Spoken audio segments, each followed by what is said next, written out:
Hey guys, again सभी का welcome है वाईडी के एडिटोरियल क्लास में। मैं हूं आपका होस्ट अमन बहल। आज सुबह के first I think second editorial से अपनी क्लास को आगे बढ़ाएंगे।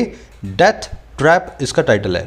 ये आर्टिकल लिखा हुआ है कैसे साउदर्न इंडिया में, दक्षिण भारत में फायर क्रैकर यूनिट्स के अंदर, इलीगल फायर क्रैकर यूनिट्स में हर साल आग लगने के इंसिडेंट्स होते हैं, है ना, और लोगों की जान जाती है। शुरू करेंगे उसी अंदाज में। बहुत ही सिंपल आर्टिकल आज का, फिर भी मैंने इसमें बहुत जगह पे ग्रामर जो है ना इंटीग्रेट कर दी है ताकि ग्रामर पोर्शन में आपको हेल्प मिले। तो सारे के सारे ग्रामर रूल्स को आप अप्लाई करेंगे जो आज आप सीखने वाले हैं इस क्विज के ऊपर। ये सारे के सारे कॉन्सेप्ट्स मैं आपको करवाऊंगा, उसी पे बेस्ड ये क्लोज टेस्ट है। अच्छा क्लोज टेस्ट है, इसको पहले एक ट्राई दें, है ना। वीडियो के लास्ट में सारा कुछ सीख लेने के बाद अपने इसको लाइव सोल्यूशन करेंगे। शुरू करते हैं, चलिए आइए कुछ नया सीखते हैं।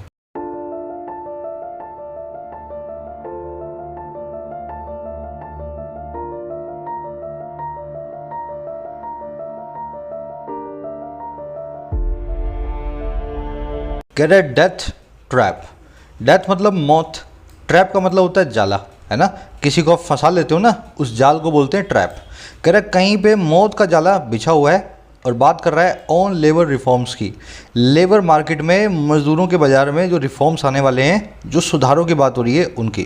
कह रहा है अगर ये सुधार नहीं आए तो तमिलनाडु की पटाखा फैक्ट्रियों में डेथ ट्रैप लेबर्स के लिए हमेशा बिछा रहेगा। ट्रैप वर्ड के सिनोनिम आप देखें, पिटफॉल, क्वैगमायर और एम्बुश, तीनों बताते हैं एक जाल को जिसमें आप जा करके फंस जाएं, है ना। क्वैगमायर का मतलब दलदल भी होता है ना, जिसमें आप फंस जाते हैं। चलिए इसके टाइटल पैराग्राफ को देखेंगे, क्या कहना चाह रहा है। कह रहा है labour reforms and technological advances within the fireworks industry are necessary. कह रहा है एक तो लेबर के रिफॉर्म्स, मजदूरों के लिए सुधार, है ना। लेबर मतलब मजदूर, मजदूरों की जो बाजार है लेबर। कह रहा है मजदूरों के लिए जो सुधार है ना, जो रिफॉर्म्स हैं, और टेक्नोलॉजिकल एडवांसेस, टेक्नोलॉजी के अंदर थोड़ी सी बढ़त, है ना, इम्प्रूवमेंट। कह रहा है ये दोनों ही चीज़ें जो एंड से जुड़ी हैं, ये दोनों ही चीज़ें, और किसके अंदर, फायर वर्क्स इंडस्ट्री में, पटाखा इंडस्ट्री में। कह रहे ये दोनों ही चीज़ें आर नेसेसरी, बहुत ही ज़रूरी हैं। समझ गए ना। तो फायर वर्क्स इंडस्ट्री के अंदर अगर कुछ आगे हमें अच्छा करना है तो रिफॉर्म्स भी लाने होंगे लेबर वाले, और टेक्नोलॉजी को भी यूज़ करना पड़ेगा ताकि ह्यूमंस को कम काम करना पड़े, रोबोट से हम काम करवा सकें, ऐसा समझें। अब आ जाओ इस सेंटेंस में देखने वाली चीज़ें। सभी सब्जेक्ट्स मिलेंगे आपको ब्लू कलर में और वर्ब्स मिलेंगी पिंक कलर में। जैसे इस केस में दो सब्जेक्ट्स थे एंड कंजंक्शन से जुड़े हुए थे, इस वजह से हमने वर्ब को आर लगा के यूज़ किया। सब्जेक्ट वर्ब पकड़ने से सेंटेंस की अंडरस्टैंडिंग आपकी बेहतर होती है ना। फायर वर्क्स का मतलब होता है, देखो इस वर्ड को तोड़ेंगे अपने, fireworks is equal to firecrackers, है ना। दोनों का मतलब होता है पटाखा। फायर क्रैकर्स को आप कभी कभी क्रैकर भी बोल देते हैं। अब देखो इससे मिलने जुलने वाला एक अच्छा वर्ड कौन सा है, पायरोटेक्निक्स। ये बना है पायरो प्लस में टेक्निक नाम के वर्ड से। पायरो मतलब आग, टेक्निक मतलब कला, आग से खेलने की कला या पटाखा बनाने की कला, है ना। तो पायरोटेक्निक का मतलब है या तो पटाखे या पटाखा बनाने की आर्ट, दोनों को बोलते हैं पायरोटेक्निक्स। याद रखें इसके आगे ऐसा आएगा हमेशा, पायरोटेक्निक्स। इसका एक ऑल्टरनेटिव मीनिंग भी है पायरोटेक्निक्स का। वो क्या होता है, एक अमेजिंग परफॉर्मेंस। कोई आपको ऐसा परफॉर्मर दिखे, कोई कॉमेडियन दिखे, कोई म्यूजिशियन दिखे, डांसर दिखे, जो इस तरह की परफॉर्मेंस दे जिसमें एकदम आग लगाने वाली परफॉर्मेंस हो, है ना, पटाखे वाली परफॉर्मेंस हो, समझ गए ना। तो उसकी उस परफॉर्मेंस को भी पायरोटेक्निक्स बोलते हैं। ये इसका लेस नोन जो है ना यूज़ है। जैसे मैं बोलूँ, the audience were captivated by his guitar pyrotechnics.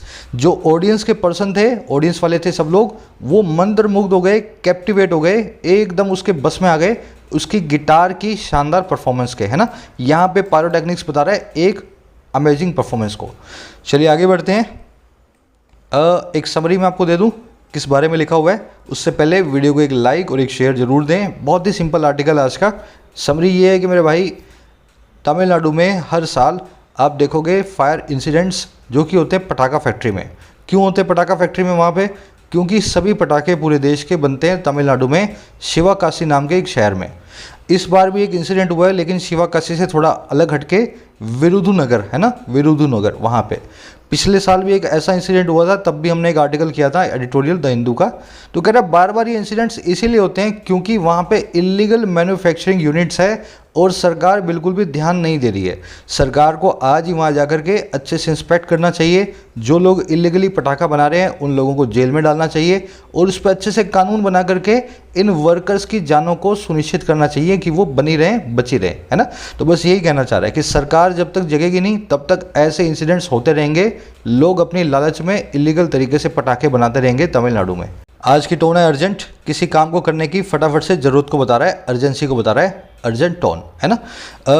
एक और चीज़, आज शाम में जो लोग मेंबर्स हैं एसएससी वालों को एक फुल पेपर मिलेगा सॉल्यूशन के साथ में, रात को 8 बजे के करीब, 1 घंटे का। एसएससी सीजीएल का 2020 का पेपर करवाऊंगा पूरी टेक्निक के साथ, कैसे आपको सॉल्व करना है ना। अगर आप मेंबर हैं तो ज़रूर से चेकआउट करें। साथ ही साथ जो लोग मेंबर बनना चाहते हैं इन वीडियोज़ को आप चला के देख सकते हैं। ऊपर पड़ी है बैंक की 50-60 वीडियोस, नीचे पड़ी है एसएससी की, और हर वीक आपको मिलती भी जाएंगी, है ना। मेंबर बनने के लिए इन वीडियोस को देख करके सीखने के लिए आप ज्वाइन बटन पर प्रेस करें और मुझे ज्वाइन कर सकते हैं अपना कंट्रीब्यूशन देके। शुरू करने वाले हैं।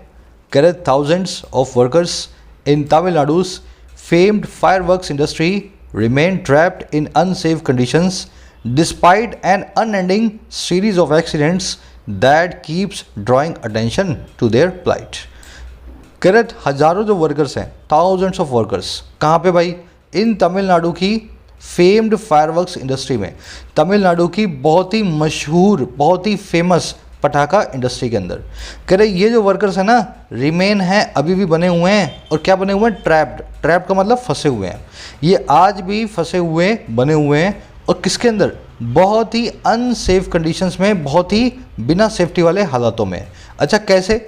बावजूद, डिस्पाइट, बावजूद एक ना ख़त्म होने वाली, अनएंडिंग, ना एंड होने वाली सीरीज़ के श्रृंखला के जो है एक्सीडेंट्स की, और जो एक्सीडेंट्स कीप करते हैं, बनाए रखते हैं, ड्रॉ करना, खींचना हमारी अटेंशन को इन लोगों की प्लाइट की तरफ, इन लोगों की दुर्दशा की तरफ। समझ गए ना। तो कह रहा है हजारों वर्कर्स आज भी तमिलनाडु की इस मशहूर फायरवर्क्स इंडस्ट्री में फंसे हुए हैं, बावजूद बार बार एक्सीडेंट्स होने के, अनएंडिंग सीरीज ऑफ एक्सीडेंट्स के, जो कि हमारा ध्यान खींचती रहती है इन लोगों की दुर्दशा पे, कितने ख़राब कंडीशन से गुजर रहे हैं इनकी प्लाइट पे। समझ गए। देखने वाली चीज़, सब्जेक्ट आपका थाउजेंड्स ऑफ वर्कर्स और वर्ब है आपकी रिमेन। इसको मैंने गलत कलर दिया, मैं इसको भी पिंक में दे देता हूँ, है ना। रिमेन। ट्रैप का मतलब होता है फंसे होना, फेम्ड का मतलब होता है फेमस। अगला सब्जेक्ट आया दैट, उसकी वर्ब है कीप्स। डिस्पाइट का मतलब होता है बावजूद, इसको नॉट विद स्टैंडिंग भी बोल सकते हो और इसको इंस्पाइट ऑफ भी बोल सकते हो। प्लाइट का मतलब होता है दुर्दशा, है ना। इसको difficult condition, predicament, quandary, dire straits, ये सभी सिनोनिम्स आप बार बार एडिटोरियल में देखते हो किसी चीज़ की खराब दशा के, दुर्दशा के, है ना। अब इसमें एक छोटा सा ग्रामर रूल है, आप फटाफट मेरे साथ देखें। आप एक काम कर सकते हैं, पहले 6 सेंटेंसेज हैं, अगर इनमें फटाफट एरर दिखे तो ढूंढ ले, फिर मैं आपको करवाने वाला हूँ, है ना। आराम से पॉज करके देख लेना। A series of scandals has या हैव रॉक्ड द गवर्नमेंट। एक श्रृंखला ने, सीरीज ने स्कैंडल्स की सरकार को रॉक कर दिया है। रॉक का मतलब है हिला करके रख देना, सरकार को हिला करके रख दिया है ना, एक के बाद एक जो स्कैंडल्स हो रहे हैं। अब देखो सीरीज है एक, सीरीज का मतलब श्रृंखला, उसमें कई सारी घटनाएं होंगी एक के बाद एक। अगर सीरीज सिंगुलर है तो वर्ब सिंगुलर आएगी, तो यहाँ पे हैज़ आना चाहिए। इतना तो आप समझते होंगे, समझ गए ना। सीरीज तो एक ही है, स्कैंडल्स बहुत सारे हों फिर भी सीरीज एक ही है, तो सीरीज के लिए वर्ब आएगी सिंगुलर, मैं लगाऊंगा हैज़। अब अगला सेंटेंस देखो, two new controversial TV serieses have या हैज़ बिन लॉन्च्ड या बैंड। 2 नई बहुत ही कंट्रोवर्शियल, विवादास्पद टीवी सीरीज जो हैं वो बैन हो चुकी हैं। देखो यहाँ पे 2 सीरीज हैं, एक नहीं 2, तो मुझे वर्ब को यूज़ करना है हैव, इतना तो आप समझते ही हो, ठीक है ना।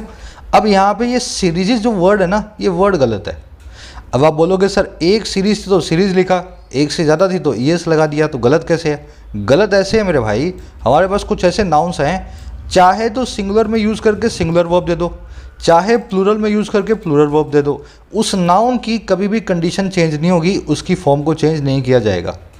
अगर सीरीज 1 है तो भी सीरीज, अगर सीरीज़ 2 है तो भी सीरीज़, अगर सीरीज़ 10,000 है तो भी सीरीज़।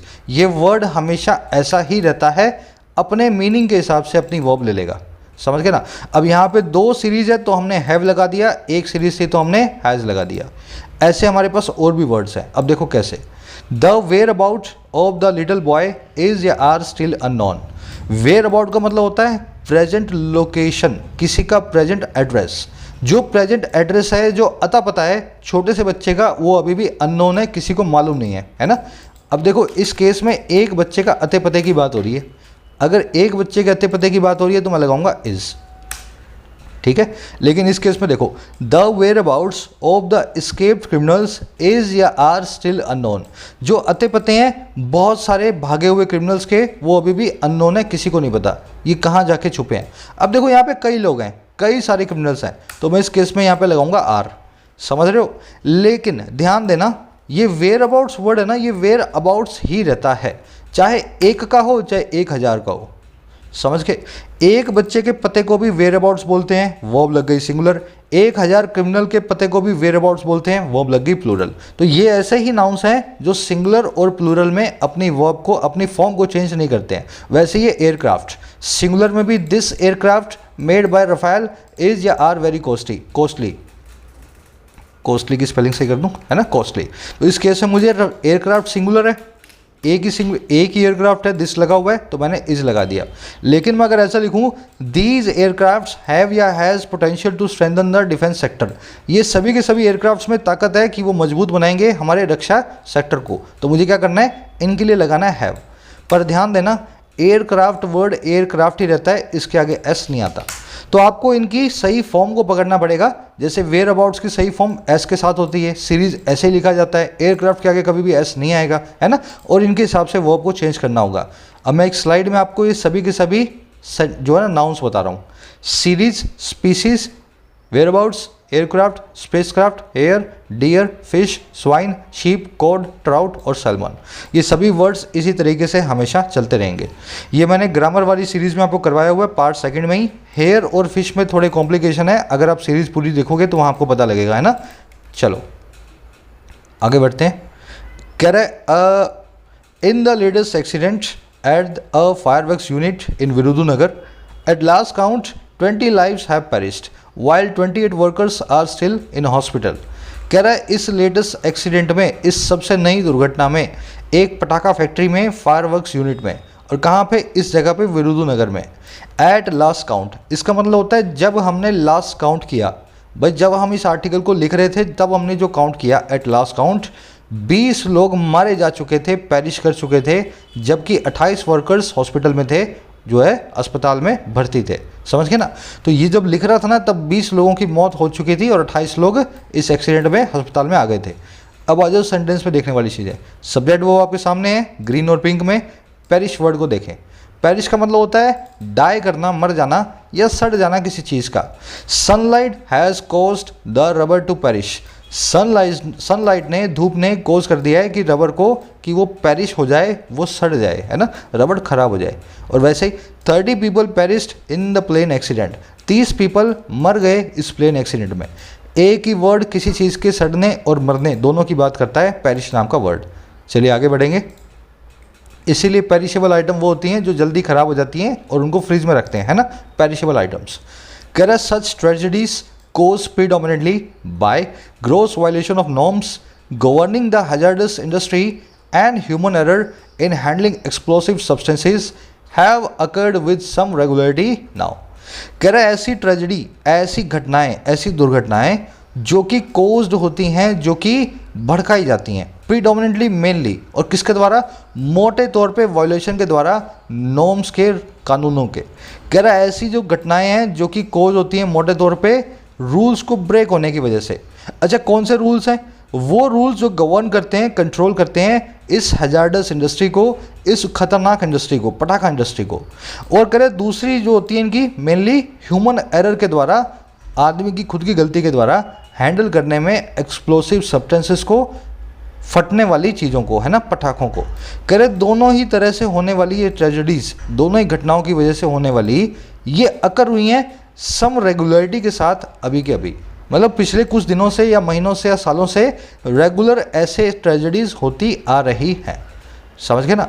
तो इसके होने के 2 रीज़न बताए इसने। एक तो रूलों को तोड़ा जाता है, दूसरा ह्यूमन की एरर होती है, इंसान गलतियां करता है, इस वजह से भी पटाखे फोड़ देता है ना, आग लग जाती है। देखने वाले वर्ड्स प्रीडोमिनेटली मतलब मेनली, है ना, एडवर्ब है। वायलेशन का मतलब है रूल को तोड़ना, ब्रीच करना, breaking of the law. Governing का मतलब है गवर्न करने वाली, कंट्रोल करने वाली। प्रेजेंट पार्टिसिपल है ना, एडजेक्टिव काम कर रहा है। हजारडस, इस वर्ड को आप याद करें 1000 इंटू 10 से। 1000 इंटू 10 मतलब बहुत ज़्यादा।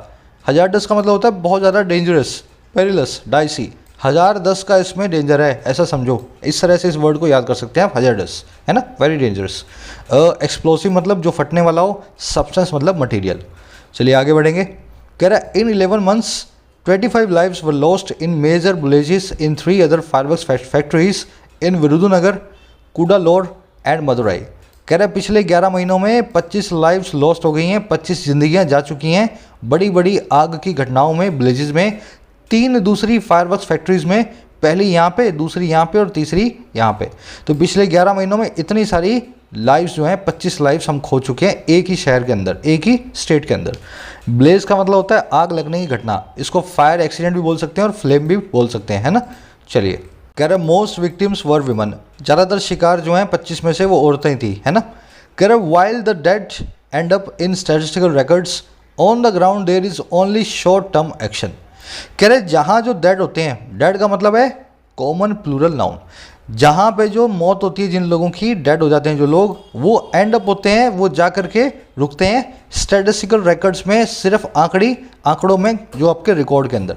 मतलब मौत हो गई किसी घर में, लेकिन सरकार के लिए वो सिर्फ आंकड़ा है ना। कह रहे जहाँ पे डेड पीपल सिर्फ आंकड़ा बन के रह जाते हैं। ऑन द ग्राउंड, ज़मीनी हकीकत पे, वास्तव में वहाँ पे शॉर्ट टर्म एक्शन होता है, महज थोड़े से टर्म के लिए ही एक्शन होता है। सरकार जगती है और बाद में इन आंकड़ों को रिकॉर्ड में डाल के भूल जाती है ना। अब देखो वो कौन सी चीज़ें हैं short term action. Registration of cases, arrest, identification of causes, token inspections, issuance of warnings and safety advisories. सबसे पहले रजिस्ट्रेशन करेंगे केस का, फिर अरेस्ट करेंगे 2-4 लोगों को, फिर ढूंढेंगे उसके कॉज को, आइडेंटिफाई करेंगे क्यों आग लगी, फिर एक छोटा मोटा इंस्पेक्शन होगा। टोकन मतलब सिर्फ कहने भर का, है ना, नाम भर का। फिर इश्यू होगी वार्निंग, और लास्ट में सेफ्टी एडवाइजरी को इशू किया जाएगा, सबको बताया जाएगा सेफ कैसे रहना है। एक जो है ना पैम्फलेट लगा करके फैक्ट्री के बाहर छोड़ देंगे। तो बस यही शॉर्ट टर्म एक्शन होता है। 2 दिनों में घटना को डाल करके रिकॉर्ड में भूल जाते हैं सारे पुलिस वाले भी, समझ गए। अब देखने वाली चीज़ क्या है सेंटेंस में, बहुत सारी। स्टैटिस्टिकल मतलब जो आंकड़ों से रिलेटेड हो, स्टैटिस्टिक्स से रिलेटेड हो, है ना। अब मेरा आपसे सवाल है, एंड अप का मतलब होता है अंजाम पे पहुंचना, कहीं जाकर के रुकना। यहाँ पे द डेड के लिए एंड अप क्यों लगा है, एंड्स अप क्यों नहीं लगा है, समझो इस चीज़ को। डेड तो एक ही पर्सन है, पीछे एस तो लगा नहीं इसके। अगर एक ही पर्सन डेड है, सिंगुलर नाउन है, तो यहाँ पे एंड अप ना लिख करके एंड्स अप लिखना चाहिए था। क्यों लगा है अपने आप से पूछो, आपको अपना लेवल पता लग जाएगा। अब मैं बताने वाला हूँ, जिनको नहीं पता थोड़ा ध्यान से समझें, है ना। चलो, ये जो द प्लस में डेड देख रहे हो ना, ये एक्चुअल में नाउन तो है, लेकिन ये सिंगुलर नाउन है, प्लूरल नाउन है। कैसे प्लूरल है, ये डेड एक एडजेक्टिव है। अगर ये एडजेक्टिव है और इसके आगे द लग गया तो ये बन जाता है कॉमन प्लूरल नाउन। किसी भी एडजेक्टिव के आगे द लगा दोगे तो वो पूरी क्लास को बताएगा, उन सभी लोगों की श्रेणी को बताएगा। जैसे द रिच, सभी अमीर लोग, द पुअर, सभी गरीब लोग, द इंटेलिजेंट, सभी समझदार लोग, द डेड, सभी के सभी मृत लोग। समझ गए ना। तो इसको हमेशा प्लूरल वर्ब दी जाती है। इन सेंटेंसेस में देखो समझ में आएगा। द डेड वॉज या वर बैरिड इन द सेमेट्री, जो मरे हुए लोग थे उनको बैरी किया गया सेमेट्री में, उनको कब्रिस्तान में दफनाया गया। ध्यान करना, द प्लस में डेड ये बता रहा है पूरी क्लास को, 10, 20, 15 जितने भी लोग मरे थे सबको दफनाया गया है ना। ये सारी क्लास को बताने वाला कॉमन प्लूरल नाउन है। अब इस केस में वर्ब आएगी प्लूरल, ना कि सिंगुलर, ठीक है। तो मैं क्या लगाऊंगा, the dead were buried in the cemetery. लेकिन इस सेंटेंस को ध्यान से देखना, द डेड बॉडी वॉज या were found near the lake. जो डेड बॉडी थी वो लेक के, जो तालाब जो है उसके किनारे फाउंड हुई, पाई गई। ध्यान देना, यहाँ पे भी द डेड लिखा है लेकिन वर्ब आएगी सिंगुलर। ऐसा क्यों, क्योंकि ये कॉमन प्लूरल नाउन नहीं है, यहाँ पे बॉडी नाम का नाउन रखा हुआ है। तो अगर आपके पास ऐसा केस बन जाए द प्लस एडजेक्टिव लेकिन उसके बाद में एक नाउन पड़ा हो, उसको कॉमन प्लूरल नाउन मत बनाया ना। अगर वो नाउन सिंगुलर है तो वो सिंगुलर वर्ब लेगा, प्लूरल है तो अपने आप प्लूरल वर्ब लेगा। समझ के ना। यहाँ पे द डेड बॉडी का मतलब है खास तौर पे पाई गई वो जो मृत बॉडी है, जो डेड बॉडी है ना, खास बॉडी है, द लगाया गया। चलिए आगे बढ़ते हैं। कह रहे there the causes are well documented, जो भी कॉजेज होते हैं उनको वेल डॉक्यूमेंट किया जा चुका है ना। जिस जिस कारण से तमिलनाडु में आग लगी है पटाखा फैक्ट्रियों में, सारे कॉज हमें कागजों पे पता है क्यों क्यों होते हैं। अब बताएगा, कह रहे unlicensed units that have mushroomed in and outside Sivakasi mostly escape scrutiny till explosions occur. कह रहे जो गैर कानूनी यूनिट्स हैं जो कि मशरूम हो गई हैं, रातों रात ग्रो कर गई हैं, और कहाँ पे, अंदर में और बाहर शिवकाशी के इस शहर के, कह रहे मोस्टली मोटे तौर पे स्केप कर जाती हैं, वो बच जाती हैं स्क्रूटनी से, जांच से। और कब तक, जब तक एक्सप्लोजन्स अकर होते हैं। तो जब तक आग नहीं लगे ना तब तक कोई भी वहाँ जाके नहीं देखता शिवकाशी में कितनी सारी अनलाइसेंस्ड गैर कानूनी यूनिट्स चल रही हैं। समझ गए ना। देखने वाली चीज़ मशरूम, ये एक वर्ड है, एक वर्ब है, बताता है किसी चीज़ के रातों रात ग्रो होने को। मशरूम ऐसा ही होता है, मशरूम आपने कोई लगाता नहीं है, अपने आप ही उग जाती है कीचड़ में, और पहले दिन आपको छोटी सी दिखेगी, रातों रात आप देखोगे सुबह में बड़ी हो जाएगी, है ना। तो वहीं से हमने वर्ब बना दी किसी चीज़ का बहुत जल्दी ग्रो करना, मशरूम करना। इसके लिए आप ब्लूम और फ्लरिश दोनों ही वर्ब्स को यूज़ कर सकते हैं, दोनों ही फटाफट ग्रोथ को बताते हैं।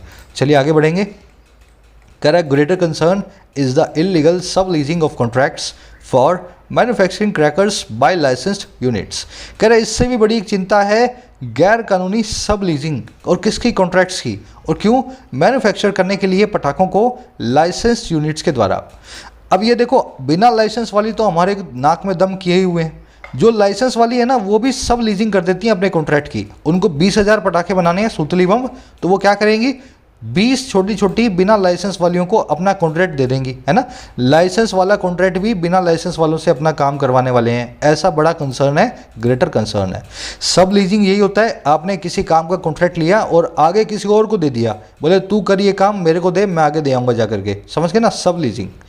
चलिए आगे बढ़ते हैं। कह रहे preliminary investigation into the current tragedy has also revealed subleasing of works to several persons। कह रहे जो शुरुआती जांच है, प्रिलिमिनरी मतलब प्राइमरी, शुरुआती जो जांच है इस करंट ट्रेजेडी में, हाल में हुई घटना में, उसने भी रिवील किया है सब लीजिंग के काम को इस फायर वर्क्स के बहुत लोगों तक, है ना। तो इसी तरह से एक कॉन्ट्रैक्टर ने बहुत लोगों को पटाखा बनाने का काम दिया था और वो बहुत लोगों से गलती हो गई, इस वजह से आग लगी इस ट्रेजेडी के अंदर। रिवील करना मतलब भंडाफोड़ करना, प्रिलिमिनरी मतलब प्राइमरी, मेन सबसे शुरू वाला, इन्वेस्टिगेशन मतलब जांच। कह रहे the very nature of work in a hazardous industry makes subleasing a byword for safety compromise. कह रहे जो खास नेचर है, वेरी एज एन एडजेक्टिव का मतलब होता है स्पेशल। कह रहे जो खास नेचर है, प्रकृति है काम की, एक हजार्डस इंडस्ट्री में, एक बहुत ही ज़्यादा खतरनाक इंडस्ट्री में, वो बना देती है सब लीजिंग को एक कहावत, और किन के लिए, सेफ्टी कॉम्प्रोमाइज़ के लिए। कह रहे इस इंडस्ट्री में सब लीजिंग का मतलब ही है मौत। इस हजार्डस पटाखा इंडस्ट्री में सब लीजिंग अपने आप में एक बाय वर्ड है, एक कहावत है, एक स्लोगन है, सेफ्टी से कॉम्प्रोमाइज़ का, लोगों की जान से खेलने का। समझ गए। नेचर की वर्ब है मेक्स, बाय वर्ड का मतलब होता है कहावत, स्लोगन बोल दो, कैच फ्रेज बोल दो, एडिज बोल दो, निकनेम बोल दो। एडिज देख लेना, कहावत को बोलते हैं एडिज, इसको प्रोवर्ब भी बोला जाता है कहावत को। कह रहा है it leads to conversion of every shed in a manufacturing unit into a factory in itself with inflammable chemicals stored all over. कह रहा है ये जो सब लीजिंग है ना, इसमें क्या होता है, ये लीड कर जाती है कन्वर्जन में, चेंज हो जाने में, हर शेड के, हर तंबू के, और किसमें, एक मैन्युफैक्चरिंग यूनिट में, एक कारखाने में, और किसके अंदर, एक फैक्ट्री में अपने आप के अंदर। तो कारखाने में तंबू गड़ जाते हैं, हर तंबू में 20-20 आदमी बैठे होते हैं, और हर तंबू अपने आप में एक फैक्ट्री है। जैसे ही सब लीजिंग होती है, ये तंबू अपने आप में फैक्ट्री बन जाता है, एक सिंगल तंबू।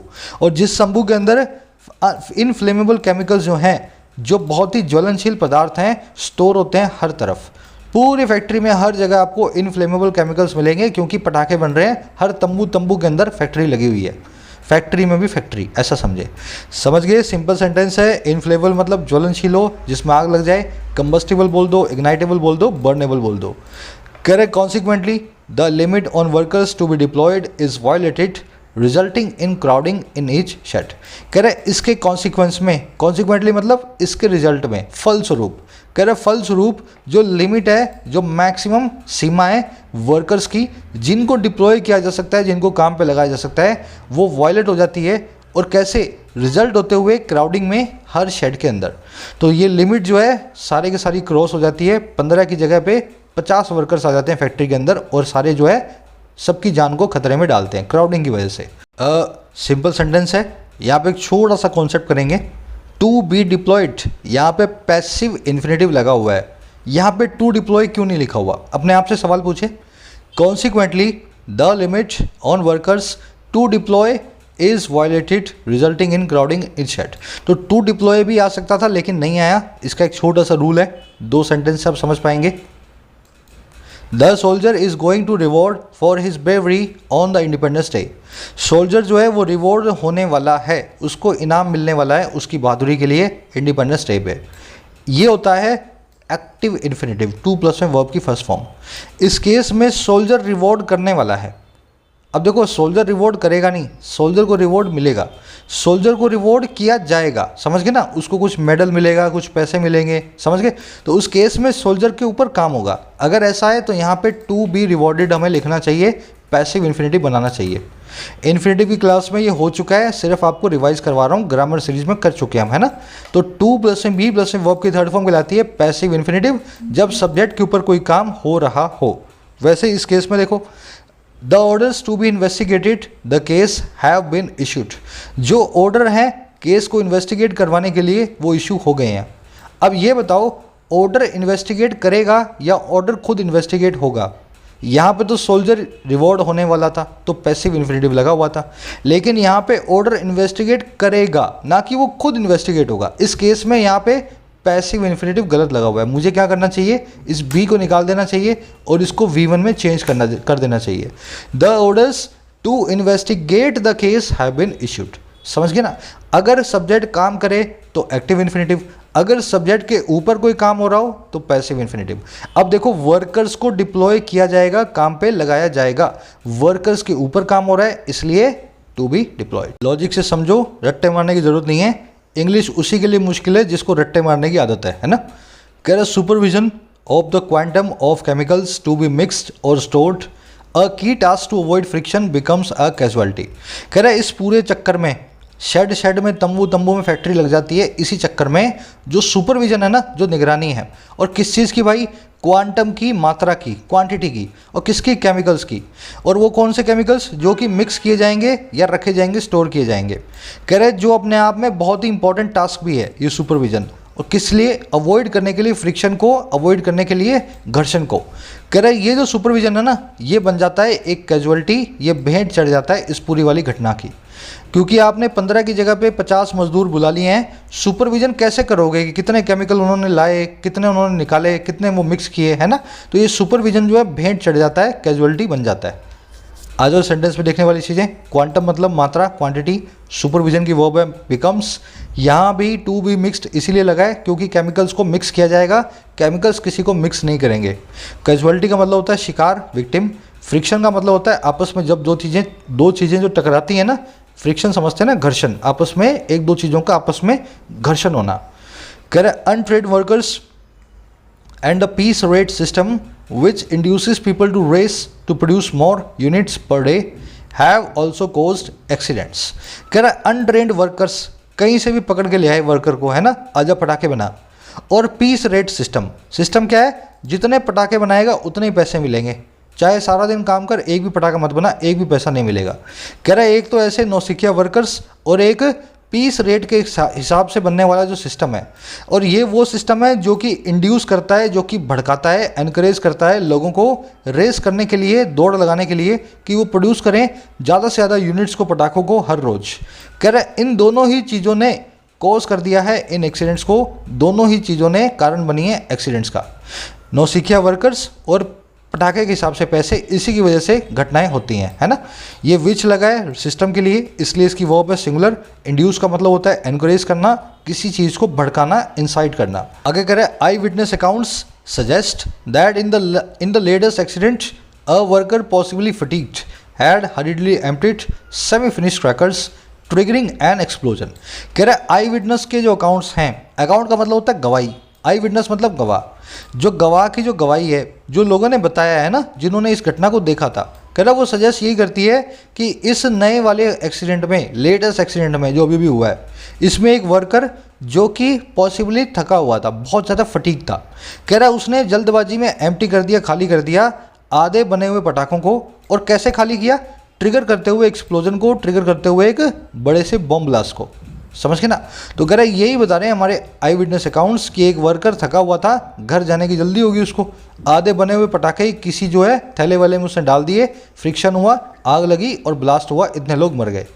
देखने वाली चीज़, फटीग मतलब थका हुआ, टायर्ड बोल दो, एग्जॉस्टेड बोल दो। जब इस वर्कर ने एम्प्टी किया था सेमी फिनिश क्रैकर्स को, आधे बने हुए पटाखों को, तभी इसने ट्रिगर भी किया था, कॉज भी किया था एक एक्सप्लोजन को। ट्रिगरिंग यहाँ पे प्रेजेंट पार्टिसिपल साइमल्टेनियस एक्शन है, दो वर्ब्स के साइमल्टेनियसली होने को बता रहा है ना। चलिए, कह रहा while the petroleum and explosive safety organization offers training for workers, shortage of labor has prompted the industry to hire new recruits with limited skills। कह रहा है जहाँ ये वाली जो मिनिस्ट्री है, the petroleum and explosive safety organisation है ना, कह रहा है जहाँ पे ये वाला जो डिपार्टमेंट है ये ऑफर करता है ट्रेनिंग को इन वर्कर्स की, फ्री में ट्रेन करता है इन वर्कर्स को, पटाखा बनाने वालों को। लेकिन वहीं पे शॉर्टेज जो है, कमी है जो लेबर की, उसने प्रॉम्प्ट कर दिया है, उसने उकसा दिया है इंडस्ट्री को कि वो हायर करे नए रिक्रूट्स को बिना किसी स्किल्स के या लिमिटेड स्किल्स के साथ। तो कह रहा है ये मिनिस्ट्री या डिपार्टमेंट तो ऑफर कर रहा है अपनी ट्रेनिंग को, लेकिन शॉर्टेज इतनी ज़्यादा है कि रोज़ ये किसी बंदे को पकड़ के ले आते हैं और उससे पटाखे बनवाते हैं, है ना। शॉर्टेज की वजह से ऐसा हो रहा है। प्रॉम्प्ट का मतलब है उकसाना, भड़काना, किसी को कोई काम करने पे उतारू करना, है ना। शॉर्टेज होती है कमी। कह रहा है the industry continues to be labor intensive, although a decade ago Parliament was informed that automation of hazardous manufacturing process would be undertaken। कह रहा है ये इंडस्ट्री है, ये आज भी जारी है लेबर इंटेंसिव होना। लेबर इंटेंसिव मतलब जिसमें लेबर की बहुत इंटेंस हो, लेबर की बहुत डिमांड हो। कह रहा है आज भी इस इंडस्ट्री में लोग ही काम करते हैं, मशीनें काम नहीं आती हैं, लेबर इंटेंसिव इंडस्ट्री है। कह रहा है हालांकि एक डेकेड अगो, एक दशक पहले पार्लियामेंट को इन्फॉर्म किया गया था कि ऑटोमेशन जो होगा, ऑटोमेशन का मतलब है मशीनों का यूज़, इस मैन्युफैक्चरिंग प्रोसेस में बहुत ही हजार्डस है जो। कह रहा वुड बी अंडरटेकन, उसको अंडरटेक किया जाएगा, उसको शुरू किया जाएगा। तो कह रहा है इंडस्ट्री आज भी लेबर के ऊपर चलती है। हालांकि 10 साल पहले पार्लियामेंट को इस स्टेट गवर्नमेंट ने बताया था कि मशीनों का यूज़ भी शुरू करवाया जाएगा इस प्रोसेस के अंदर। समझ गए ना? सब्जेक्ट वो मैच कर लेना। लेबर इंटेंसिव मतलब जहाँ पे लेबर की बहुत डिमांड हो। मैं ऐसा भी बोल सकता हूँ, banking is a capital intensive sector. Banking एक ऐसा सेक्टर है जिसमें कैपिटल की बहुत डिमांड होती है, कैपिटल इंटेंसिव सेक्टर है ना। ऑटोमेशन मतलब मशीनों का यूज़, अंडरटेक करना मतलब किसी चीज़ को शुरू करना, टेकअप करना, है ना, किसी चीज़ की शुरुआत करना। कह रहा periodic inspections at factories, sustain crackdown and stringent penal action against violators are non negotiable. कह रहा है बार बार इंस्पेक्शन, पीरियोडिक मतलब हर 10 दिन से, 12 दिन से, 15 दिन से, महीने भर से, जो भी आप फ्रीक्वेंसी डिसाइड करें। कह रहा है बार बार के इंस्पेक्शन इन फैक्ट्रीज के, लगातार बना रहने वाला सस्टेन्ड क्रैकडाउन, क्रैकडाउन मतलब कंट्रोल, लगातार बना रहने वाली नकेल, और बहुत ही कड़े पिनल एक्शन, बहुत ही ज़्यादा कड़ी जो है दंडात्मक एक्शन। और किसके खिलाफ? वायलेटर से खिलाफ, जो लोग वायलेट करते हैं। कह रहा है ये सब चीज़ें जो है ना, ऊपर वाली तीनों, ये नॉन निगोशिएबल है, इन पे कोई निगोशिएशन नहीं हो सकती, ये चीज़ें अनकॉम्प्रोमाइजेबल है, ये होनी ही चाहिए। समझ गए ना? तो तीनों चीज़ों को होना चाहिए। वर्ड्स देख लेना। सस्टेन मतलब लगातार बना हुआ, क्रैक डाउन मतलब शिकंजा, इसको क्लैंप डाउन भी बोलते हैं, किसी चीज़ पे कंट्रोल करने को कहते हैं क्रैक डाउन, है ना। स्ट्रिंजेंट मतलब बहुत ही टफ हो, कड़ा हो, रिजिड हो, स्ट्रिक्ट हो। पीनल एक्शन मतलब आप पे कोई फाइन लगे, कोई आपको सजा हो। नॉन निगोशिएबल आपको मैंने बता दिया, जिस पे कोई बहस ना हो, अनकॉम्प्रोमाइजेबल हो, होना ही चाहिए। कह for this central and state governments must provide the needed manpower for enforcement agencies as the industry has grown manifold. अब ये बता रहे हैं इन्फोर्समेंट एजेंसीज के पास आदमी कम है, वो खुद इस काम को कर ही नहीं सकते हैं क्योंकि फैक्ट्रियां बहुत ज़्यादा हो गई हैं। कह रहे इस काम के लिए स्टेट और सेंट्रल गवर्नमेंट को देना ही चाहिए उस मैन पावर को, उन लोगों को। और किसके लिए? इन्फोर्समेंट एजेंसीज के लिए, है ना, पुलिस के लिए, और जो भी एजेंसी इनकी निगरानी करे। कह रहे क्योंकि ये जो इंडस्ट्री है ये ग्रो कर चुकी है, मशरूम कर चुकी है कई गुना, मैनीफोल्ड। हर रोज़ हज़ारों फैक्ट्रीज खुल रही हैं, बंद हो रही हैं। इस वजह से यहाँ पे मैन पावर की बहुत ज़रूरत है ताकि इनकी निगरानी अच्छे से की जा सके, है ना। स्टेट और सेंट्रल गवर्नमेंट का काम है प्रोवाइड करवाना। सिंपल सेंटेंस, मैनीफोल्ड मतलब बहुत गुना, कई गुना।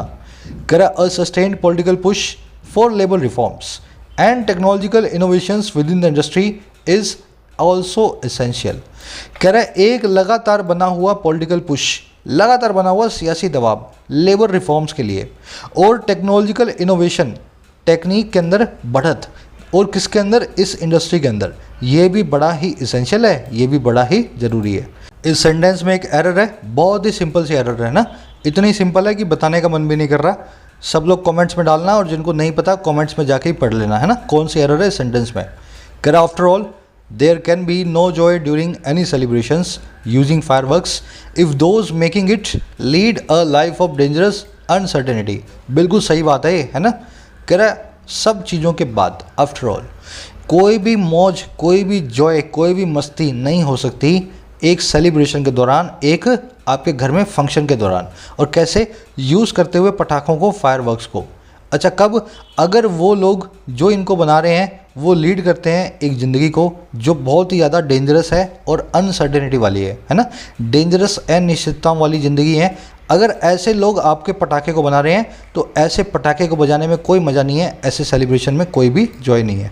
बिल्कुल सही बात है ना। इसमें देखने वाली चीज़, नो जॉय की वो है कैन बी, देयर आपका सब्जेक्ट बन नहीं सकता, है ना।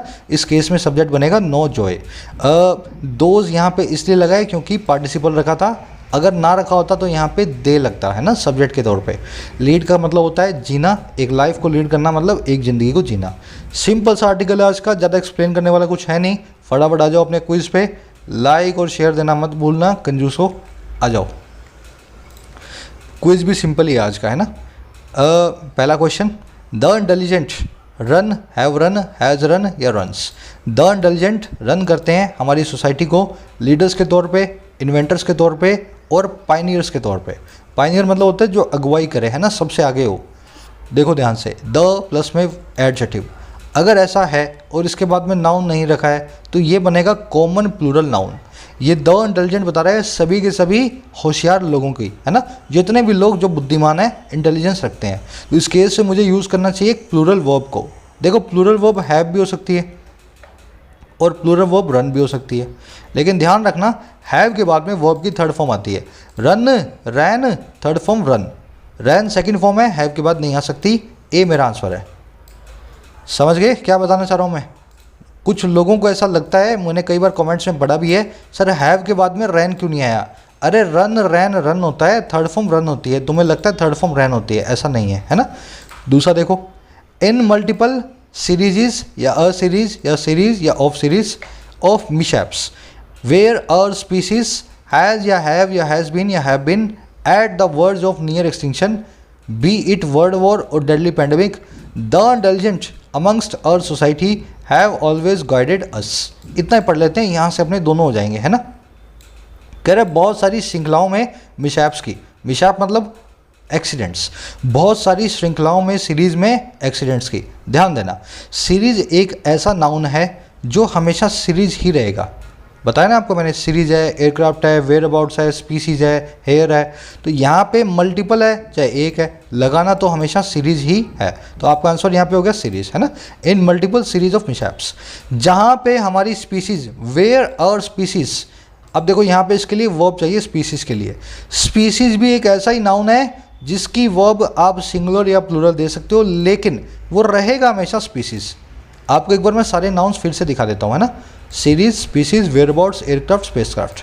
स्पीसीज भी एक ऐसा ही नाउन है। अब देखो हमारी स्पीसीज की बात हो रही है तो हम ह्यूमन स्पीसीज की बात कर रहे हैं। ह्यूमन स्पीसीज एक सिंगुलर स्पीसीज है। इस केस में मैं क्या करूँगा, यहाँ पे सिंगुलर ही वर्ब लूँगा। तो वेयर और स्पीसीज सिंगुलर वर्ब आएगी हैज़ या हैज़ बिन, है ना। अब ध्यान देना, हैज़ एट द वर्ड्स कुछ भी नहीं बनेगा। हैज़ का मतलब है रखना, हैज़ बिन का मतलब है होना, एक प्रेजेंट परफेक्ट टेंस की लिंकिंग वर्ब है।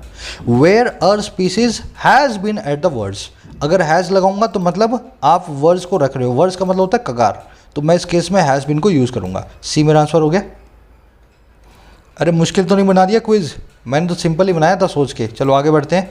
The intelligent amongst our society have always guided us on what we need. अब देखो, to be done, to have done, to do और टू डन। ध्यान देना, हमें ज़रूरत है किसी काम को करने की, ना कि किसी काम से होने की।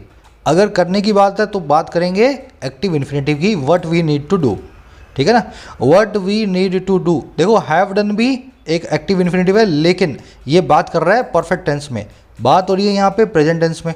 अगर नीडिड होता तो हैव डन ठीक लगता, लेकिन नीड लगा है तो हम एक्टिव इन्फिनेटिव जो है सिंपल वाले को यूज़ करेंगे।